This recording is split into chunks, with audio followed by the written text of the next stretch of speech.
বিসমিল্লাহির রহমানির রহিম। আসসালামু আলাইকুম ডিয়ার ফার্স্ট ইয়ার স্টুডেন্টস, আশা করছি তোমরা সবাই ভালো আছো। আমরা গত ক্লাসে কিন্তু ইউনিট 1 লেসন 2 এর যে এক্সারসাইজ সেগুলো করেছিলাম। তবে ইউনিট 1 লেসন 1 বঙ্গবন্ধু শেখ মুজিবুর রহমানের উপরে যে লেসনটি আছে সেই লেসনের এক্সারসাইজগুলো বাকি ছিল। সেইগুলোর অর্ধেকটা আমি আজকে আলোচনা করছি। নেক্সট ক্লাসে আমি আরেকটি আলোচনা রাখতে চাচ্ছি, কারণ যেহেতু বঙ্গবন্ধুর স্পিচটি অত্যন্ত গুরুত্বপূর্ণ, সেখানে কিছু ইম্পর্টেন্ট বিষয় আছে যেগুলো পরবর্তী ক্লাসে আমি আলোচনা করব। তো তোমরা ইংলিশ ফার্স্ট পেপার বইয়ের যে কোশ্চেনগুলো আছে সেগুলো একটু দেখো, কোশ্চেনগুলো কিভাবে আনসার করবে পরীক্ষায় আসলে একটু খেয়াল করো। প্রথমে যে কোশ্চেনটি প্রথমটি আছে সেটি হচ্ছে, which features of the speech do you appreciate most, why? Bangabandhu Sheikh Mujibur রহমানের যে বক্তব্য ছিল সেই বক্তব্যের কোন কোন দিকগুলো তুমি বেশি প্রশংসার দৃষ্টিতে দেখো এবং কেন দেখো? তাহলে কিভাবে আমরা পরীক্ষাতে আনসারটা লিখব? আসলে তো দুটি বা তিনটি সেন্টেন্সের উপরে তুমি লিখতে পারবে না, যেহেতু প্রত্যেকটা কোশ্চেনে মাত্র 2 নম্বর করে থাকবে। তবে এবার যেহেতু আমরা গুগল ফর্মে কোশ্চেন করব, তাই গুগল ফর্মে কিন্তু একটি প্রশ্নের একটি উত্তরই হবে, আর এখানে 1 নম্বর করে বরাদ্দ থাকবে। তাই এখানে কিন্তু তোমাদের কোনো বড় ধরনের কোশ্চেন করা হচ্ছে না। এটা আমি একদম ফাইনাল এইচএসসি ফাইনাল যখন তোমরা দেবে তখনকার কথা বলছি। আসল যে আমাদের বোর্ড স্টাইলের যে কোশ্চেনগুলো আছে তার কথা বলছি, সেই অনুযায়ী আনসারটা সাজানো। The feature of the speech that I appreciate most is that it was delivered to uphold the rights of the people of East Pakistan. তো স্পিচটার যে বৈশিষ্ট্য আমি প্রথমত প্রশংসা দৃষ্টিতে দেখি সেটি হচ্ছে যে এটি আসলে আমাদের পূর্ব পাকিস্তানের মানুষের যে অধিকার, সেই অধিকারকে তুলে ধরাটা, বঙ্গবন্ধুর স্পিচের মাধ্যমে তুলে ধরাটা। কারণ ইট provides a direction for the liberation of the people from the shekels of Pakistani rulers. এটি আসলে যে পাকিস্তানি রুলারদের যে শৃঙ্খল ছিল, পাকিস্তানি রুলারদের শৃঙ্খল থেকে আমাদের যে পূর্ব পাকিস্তানের মানুষের যে মুক্তি, সেই মুক্তির জন্য কিছু নির্দেশনা আমাদের বঙ্গবন্ধু শেখ মুজিবুর রহমানের বক্তব্যে ছিল। আরেকটা বৈশিষ্ট্য যেটি আছে, another feature is the Democratic attitude of Bangabandhu. আরেকটি বৈশিষ্ট্য যেটা আমি প্রশংসার দৃষ্টিতে দেখি সেটি হচ্ছে আমাদের বঙ্গবন্ধু শেখ মুজিবুর রহমানের যে গণতান্ত্রিক যে দৃষ্টিভঙ্গি ছিল সেইটি। He called for a strike, but this strike was not so harmful for the poor.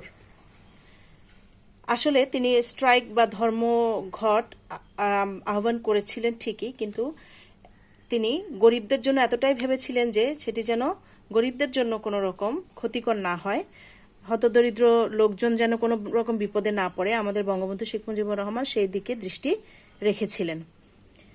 এবার আসো পরবর্তী যে কোশ্চেনটি আমি আলোচনা করছি সেটি হচ্ছে, what are the 2 main parts of the speech? এই বক্তব্যের প্রধান দুটি অংশ কি কি? The 2 main parts of the speech are the description of the operation and injustice of the West Pakistani rulers. একটি হচ্ছে যে পশ্চিম পাকিস্তানিদের যে অত্যাচার ছিল, অবিচার ছিল আমাদের পূর্ব পাকিস্তানদের প্রতি, পূর্ব পাকিস্তানের লোকজনদের প্রতি, সেইটি।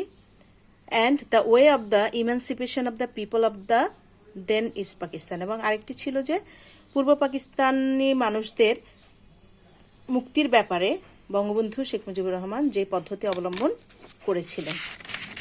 তাহলে পরবর্তী কোশ্চেন যেটি আছে সেটি আমরা দেখি।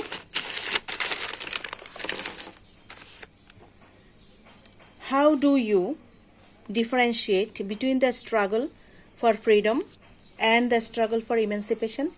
তুমি কিভাবে স্বাধীনতার জন্য যে লড়াই এটি এবং মুক্তির জন্য যে লড়াই, এই দুটি কথাকে, বক্তব্যকে তুমি কিভাবে পার্থক্য করবে? তাহলে struggle for freedom refers to the struggle to get free from foreign rule of domination. আসলে স্বাধীনতার জন্য যে লড়াই সেটি আমাদের বঙ্গবন্ধু শেখ মুজিবুর রহমান বুঝাতে চেয়েছেন যে এটি আসলে বিদেশি কোনো আধিপত্যের বিরুদ্ধে লড়াই। আর আরেকটা যেটা আছে স্ট্রাগল ফর ইমানসিপেশন, মুক্তির জন্য যে লড়াই, সেটি হচ্ছে means a struggle for getting rid of injustice, oppression, domination and deprivation. আর যেটি মুক্তির জন্য লড়াই বলা হয়েছে সেটি আসলে আমরা যেন অবিচার, অত্যাচার, আধিপত্য এবং বঞ্চনা থেকে মুক্তি পাই। তাহলে এই ধরনের বিষয়গুলো থেকে মুক্তি পাওয়াটাই হচ্ছে মুক্তির সংগ্রাম। আসো এবার আমরা নাম্বার যে কোশ্চেনটি আছে, আমি সবগুলো কিন্তু এখানে দেখেছো, আমি আনসার দিচ্ছি না, কারণ সবগুলো আসলে ডিটেলস আলোচনা করা সম্ভব না। তোমরা বাকিগুলো পারবে একটু চেষ্টা করলেই, যার জন্য আমি একটু যেগুলো জটিল ধরনের আছে সেগুলো নিয়ে আলোচনা করছি। Can you compare this speech with other famous speeches in history that you know about? তুমি কি এই বক্তব্যটিকে অন্য কোনো বিখ্যাত বক্তব্য যে ইতিহাসে তোমরা যে জানো এরকম কোনো বক্তব্যের সাথে তুলনা করতে পারো? Yes, I can compare this speech on 7 March in 1971 by Bangabandhu Sheikh Mujibur Rahman with the speech of the American civil rights activist doctor Martin Luther king.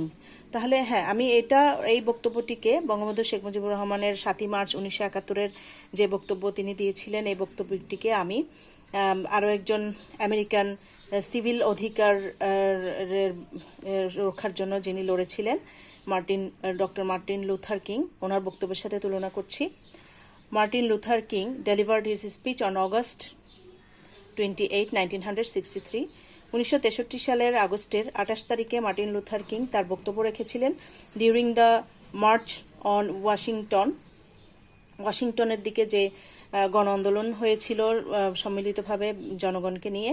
And it was a call for equality and freedom, এবং এটি ছিল, তিনি আহ্বান করেছিলেন যেন সাম্যতা এবং স্বাধীনতার জন্য সবাই একত্রে এগিয়ে যায়। It became one of the defining moments of the civil rights. এটি জনগণের অধিকারের একটা গুরুত্বপূর্ণ একটি মুহূর্ত ছিল। And one of the most iconic speeches in American history, এবং আমেরিকার ইতিহাসে যত রকম প্রতিফলনীয় বা অনুকরণীয় যে বক্তব্যগুলো ছিল, এটি ছিল তাদের মধ্যে একটি অন্যতম বক্তব্য। এরপরে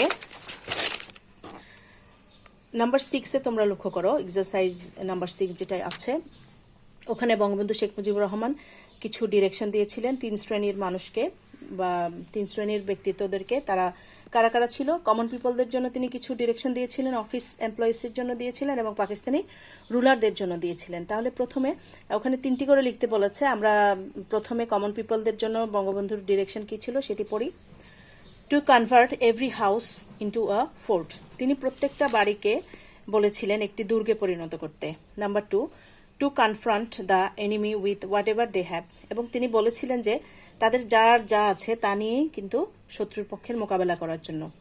two shut down all roads to make sure that traffics on all roads and ports are brought to a standstill, এবং তিনি বলেছিলেন সব ধরনের রাস্তাঘাটকে বন্ধ করে দেওয়ার জন্য, যাতে করে যানবাহন যেগুলো রাস্তায় চলবে অথবা বন্দরে চলাফেরা করবে সেগুলোর জন্য স্থির অবস্থায় চলে আসে। মানে তিনি পুরোপুরি এই যানবাহনগুলো নিষিদ্ধ করেছিলেন। তবে সাধারণ জনগণের জন্য যে ট্রেন ছিল বা মাধ্যমগুলো ছিল সেগুলো কিন্তু তিনি বন্ধ করতে বলেননি। ডিরেক্টিভস ফর অফিস এমপ্লয়িজ, এবার আসো আমরা দেখছি যে তিনি অফিসের যে কর্মকর্তা বা কর্মচারী যারা ছিল তাদের জন্য তিনি কি নির্দেশনা দিয়েছিলেন। Not to collect taxes and customs duties till the country is liberated, তিনি বলেছিলেন কোনো রকম যেন শুল্ক আদায় বা যে শুল্ক বা ট্যাক্স আরোপিত হতো তখনকার সময়ে, সেগুলো যেন দেশ মুক্তি না পাওয়া পর্যন্ত বা দেশ মুক্ত না হওয়া পর্যন্ত যেন সেগুলো আদায় করা না হয়।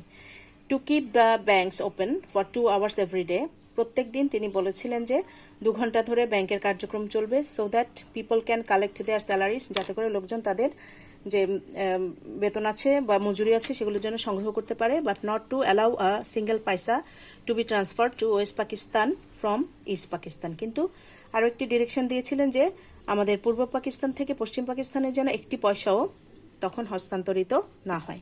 Number 3, not to report the work if the people running radio and television stations do not want to listen to the Bengalis. কোনো রকম কাজের যেন প্রতিবেদন জমা না দেওয়া হয় যতক্ষণ না বাঙালিদের যে যে আবেদন আছে, বাঙালিদের যে চাহিদা আছে রেডিও এবং টেলিভিশনগুলো, সেগুলো যদি সম্প্রচার না করে। এবার আমরা দেখছি যে পাকিস্তানি আর্মিদের জন্য তিনি কি নির্দেশনা দিয়েছিলেন। Army personnel have to return to their barracks. Army পার্সোনেলদেরকে অবশ্যই তাদের সেনাবাহিনীর যে মূল ঘাঁটি আছে সেখানে ফিরে যেতে হবে। To stay in their barracks and no one will bother them. এবং তারা যেন তাদের ব্যারাকে অবস্থান করে এবং কেউ তাদেরকে বিরক্ত করবে না। Not to try again to aim their bullets at the people of the then East Pakistan. পূর্ব পাকিস্তানিদের প্রতি একটি বুলেটের জন্য আর না চালানো হয়। তাহলে এই পর্যন্তই আজকে আমি শেষ করতে চাচ্ছি, কারণ এর বেশি দীর্ঘায়িত হলে তোমরা পুরোটা অনুসরণ করতে পারবে না। পরবর্তী ক্লাসে ইনশাল্লাহ বাকি যেগুলো আছে সেখান থেকে ইম্পর্টেন্ট বিষয়গুলো দেখে দেখে আলোচনা করব। তোমরা এ পর্যন্ত ভালোভাবে প্রস্তুতি গ্রহণ করতে থাকো। আল্লাহ হাফেজ, সবাই ভালো থেকো।